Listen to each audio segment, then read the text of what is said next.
93.9. Dimensión Salud. Con Elian Premio. Modna pista, to je prava stvar. Seguimos en Dimensión Salud en 93.9 FM y seguimos con Susana Ciruzzi, que nos va a contar sobre Melina. Melina, ¿no? Un caso que tomó estado público en el Hospital Garrahan. Hablando del Garrahan, hay que mandarle un saludo a Luis Rojas, que acaba de asumir la presidencia del Instituto de Trasplantes de la ciudad. Y estuvo con nosotros hace poco, en diciembre del año pasado. Así que le mandamos un gran saludo a Rojas, que los vamos a tener que invitar ahora como presidente del Instituto de Trasplantes. Pero no nos queremos ir. Susana, me acuerdo, porque tomó estado público el caso de Melina, ¿no? La chica que pedía que la dejen morir. Sí. Vos lo llevaste de cerca ese caso, sí. lo viviste en primera persona. Lo viví en primera ¿Qué podés persona. contar sin violar la confidencialidad? ¿Pero qué podés contarnos? Y es que es, a ver, un caso difícil como cada uno de los casos al final de la vida con un chico. Donde muchas veces las alternativas que uno puede ofrecerle al paciente no son las que él demanda, porque no es por una falta de recursos, sino más que nada por un marco legal que digamos, no permitía y nos permite aún hoy en día, digamos, ayudar a alguien a morir, aun cuando inclusive desde lo individual uno pueda no solamente comprender a lo que está pidiendo el paciente, sino por ahí compartirlo.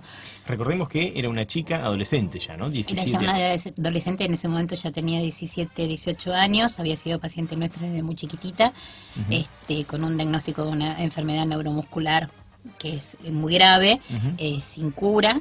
Y bueno, había tenido una muy buena calidad de vida hasta que, bueno, la enfermedad empieza a progresar. Generalmente, digamos, esto pasa también con los viejitos, ¿no? Cuando empieza a haber alguna intercurrencia específica, después empieza como una debacle muy marcada, tipo pendiente que no podés frenar. Y te empezás a quedar sin recursos técnicos y científicos para poder responder a algo que es fundamental, que es la angustia existencial frente a saberse que uno tiene fecha de vencimiento, digo yo. Sí. Todos sabemos que la tenemos, pero por lo menos no sabemos cuándo. Ahora uno se empieza a dar cuenta. Pero uno se empieza a dar cuenta que, bueno, la cosa se va cortando y esa angustia no hay tratamiento médico, digamos, que vos lo puedas... Melina plenamente consciente de esta finitud. Totalmente consciente de la inminencia de la finitud, de bueno, lo que significaba obviamente la angustia frente en un adolescente, con saber que, bueno, su vida estaba terminando, que ya no había posibilidades algunas, ya se habían, digamos, acabado todas las posibilidades, tomó decisiones importantísimas. De hecho, su cuerpo está en este momento en la Facultad de Medicina, en la morgue, porque ella lo cedió, como no podía donar sus órganos por todos los tratamientos médicos que había tenido, ella pidió como voluntad que su cuerpo fuera donado a la ciencia para que pudieran seguir investigando sobre su enfermedad. Fue la primera paciente que nosotros tuvimos antes de la Ley de Derechos del Paciente. Eso te iba a decir, ¿no? De algún modo una directiva médica anticipada. Exacto. La directiva médica anticipada se motoriza bastante a partir de esto, ¿no? Pero lo cierto es que se motorizó mal, porque en realidad si vos lees la Ley de Derechos del Paciente y el mismo Código Civil actual prohíbe que los menores de edad hagan directivas médicas anticipadas, lo cual es... una locura visto a la luz de nuestra experiencia trabajando con chicos que quieren tomar sus decisiones. Como si no murieran. Como si no murieran y como si no tuvieran deseos de dejar plasmado, inclusive, digamos, hay documentos a nivel internacional como una ayuda acerca de poder brindar a los chicos la toma de decisiones al final de la vida. Entonces, desde con quién quieren estar, qué comidas quieren ir comiendo, si tienen deseos de salir de la internación y eso es factible, volver a sus domicilios, qué música quieren escuchar el día de los servicios fúnebres, por ejemplo, a quién, si quieren legar a alguien sus juguetes, su ropa.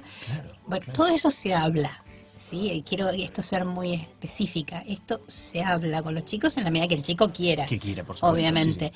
Entonces, decir que los chicos, por ley, no pueden tomar decisiones, hacer una directiva médica anticipada, cuando el mismo Código Civil te habla de la autonomía del paciente, pediátrico, te empieza a hablar de la autonomía progresiva, inclusive ya el viejo código de Vélez Sarsfield, ¿viste? Los chicos ya, si vos te acordás perfecto, podían hacer testamento a partir de los 14 años. Sí, yo siempre fui muy crítico, incluso de esa ley de derechos de los pacientes, con esa directiva anticipada, que permanentemente se tiene que ocupar de decir esto no es eutanasia. ¿Por qué consideramos mala palabra la eutanasia nosotros? Y porque esto pasa como con el sexo, es tabú. Claro, mala prensa, ¿no? Es mala prensa, y aparte parecería ser, no te olvides que nuestra cultura occidental no está acostumbrada a hablar del tema de la muerte. Claro. Se mueren otros, siempre, ¿no? Siempre se mueren otros, y es preferible no hablar porque le invocamos, aparece en cualquier momento la parca, ¿viste? Claro, nos viene a buscar a todos con la guadaña. Sí. Pero lo cierto es que, a ver, la muerte existe, esto es una realidad, la maravillosa Las intermitencias de la muerte es muy clara cuando lo expresa, capítulo de Homero Simpson cuando se convierte en la muerte también, digamos, esto es una realidad y es la única certeza que nosotros tenemos. Entonces, parecería ser, nosotros por ejemplo en el tema del Congreso, el próximo Congreso, una de las grandes discusiones era si íbamos a abrir la puerta a discutir el tema de la eutanasia. Congreso, recordemos, del 18 al 21 de mayo, la segunda conferencia internacional sobre cuidados paliativos pediátricos aquí en Buenos Aires. Exactamente. Abierta a profesionales y también a las familias. Y también a las familias. ¿Y por qué no hablar de la eutanasia? Y ¿cuál sería la razón para no hablar? Lo que planteamos fue eso. ¿Por qué? Porque hay una definición de cuidados paliativos que expresamente excluye la eutanasia. A ver, ¿cuál es? Contanos. O sea, los cuidados paliativos son el cuidado integral, esto es una definición de la misma OMS, que tienden a tanto al paciente como a su familia a garantizar su calidad de vida sin adelantar la muerte, pero sin postergar la misma.